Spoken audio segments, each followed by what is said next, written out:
طيب شيخ، أنا سمعت قصة أيضا، رجل كبير بالسن اللي حضر مجلس الذكر عندك واتصل عليك في العزاء وسافر مع أولاده للحرم. ودي أسمع قصة منك شيخ. نعم، هذه قصة أحد الإخوة منسقي المحاضرات للمشايخ والدعاة. اتصل فيه عشان يقيم محاضرة في أحد المساجد، وعندما حضرت المسجد وجدت رجل كبير في السن، في يعني يتعدى 60، حافل قدمين، جاي يبغى يحب راسي، يسلم على راسي، وإذا المنسق هذا يقول هذا والدي، إلا يبغى يحضر محاضرتك زي ما أنت شايف يا شيخ، كبير في السن وعلى عكاز، وإلا يبغى يحضر. قلت له يا والدي أنا أجيب لك شريط الشيخ، أسجل لك يا أسمعك يا، قال إلا يبغى يحضر بنفسه. ما شاء الله، مجلس الذكر. نعم، فأنا حبيت راسه بدون ما قلت والدنا أنت بركتنا، وولدك هذا له الأجر، شوف الجمع اللي جايين في المصلى هذا كله له الأجر. استمع المحاضرة وانتهينا. ثاني يوم اتصل بي قال لي يا شيخ عندي حالة وفاة. قلت طيب ايش المطلوب مني؟ قال لي والدي الكبير في السن اللي حضر محاضرتك يبغى يطلع معايا عشان يدفن الرجل هذا من أقاربنا، وأكلم فيه ما يقدر، مكة بعيد وسنه ويطلع السيارة عالية ونزلة، فأبغاك تكلمه يا شيخ إنه ما يروح. قلت ما تقدر، خلاص ما دام السن هذا يعني والدك صمم على شيء لازم تروح، خله يروح، حاول تكون معاه. أصر إنه يروح مكة. نعم، لأجل يحضر جنازة واحد من الإخوة الأقارب له، ليقضي الله أمرا كان مفعولا. نعم. يقول يا شيخ وصلنا مكة وحطوا الجنازة في الحرم، وجلسنا نستنى صلاة الفجر، فإذا والدي يمشي لغاية مقام سيدنا إبراهيم عليه السلام، وأنا شايفه قدامي ويمشي، ووقف يصلي. بعد ما غلق الصلاة قام اتكى كده، باقي وقت على أذان الفجر، اتكى على مقام سيدنا إبراهيم بكتفه الأيمن، فسيبته يرتاح. وقيمة الصلاة استنى أطالع في والدي أبغى يقوم،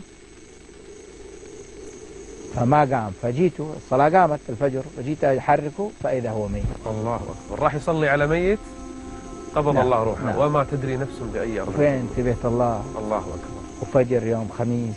الله، ترفع الأعمال إلى الله. نص اللي جو على العزف ده راحوا مع الميت الأولاني، والنص الثاني اتصل بولده وقال لي يا شيخ أباك تيجي تغسل أبويا، ما نقدر ننزله جدة عشان نغسل ونرجع ثاني. قلت أنا الآن بغسل حالة، لكن أرسلك على طلابي في مغسلة فلان فلان. اتصلت بأحد الإخوان، جو أخذوه ودوه. لكن الشاهد في القصة هذه يا إخوان، والرجل موجود من اللي غسله موجود، يعني يقول والله يا شيخ، يقول يعني خرجت من الرجل هذه رائحة أقوى من المسك. الله. رائحة خرجت منه أقوى من المسك. وصلوا عليه في الحرم ودفن في نفس المقبرة في نفس اليوم، هذا في صلاة الظهر وهذا في العصر. شيخ، إنسان بهالعمر حريص على مجلس الذكر بهذه الصورة، وحريص يروح يصلي جنازة، يسافر عشان صلاة جنازة ويروح يصلي في الحرم، ويقوم قبل صلاة الفجر يصلي الليل وينتظر أذان الفجر. هل جزاء الإحسان إلا الإحسان؟ يعني هذا مو تطلع منه رائحة الطيب وبس، هذه أنوار تخرج منه، هذه كرامات لناس يعني قضوا حياتهم لله سبحانه وتعالى. نعم. على النقيض شيخ، كأنك قلت لي مرة قصة رجل وأنت تغسله تغير وجهه، لون وجهه. نعم، هذا اللي عرفته في الأخير يعني في المختصرة، أنه كان يؤخر الصلاة وليس تاركها. سبحان الله. ما هو تاركها بالكليا، يؤخر، يعني يكسل على صلاة الظهر وتجي له شغلة ويخش عليه صلاة العصر، يقول لك يلا أصلي الظهر والعصر مع بعض، أجمل، أو المغرب والعشاء. وبعضهم يقول لك لا يكمل اليوم كله، يقول مو هو هي صلاة كده. الأخوان بعض الأخوان مسكتهم يقول لك مو المفروض إن أصلي، خلاص ما لك إلا أن أصلي، فيجمع الخمس الفروض كلها مع بعض.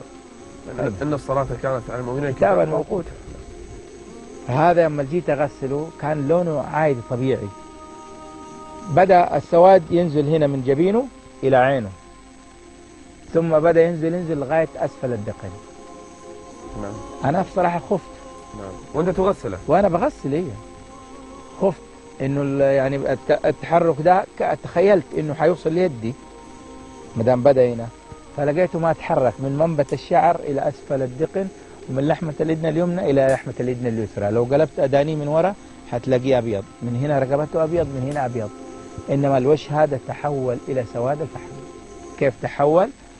وهذا ليس بغريب، ذكر في القرآن: يوم تسود وجوه ويوم تبيض وجوه. نعم.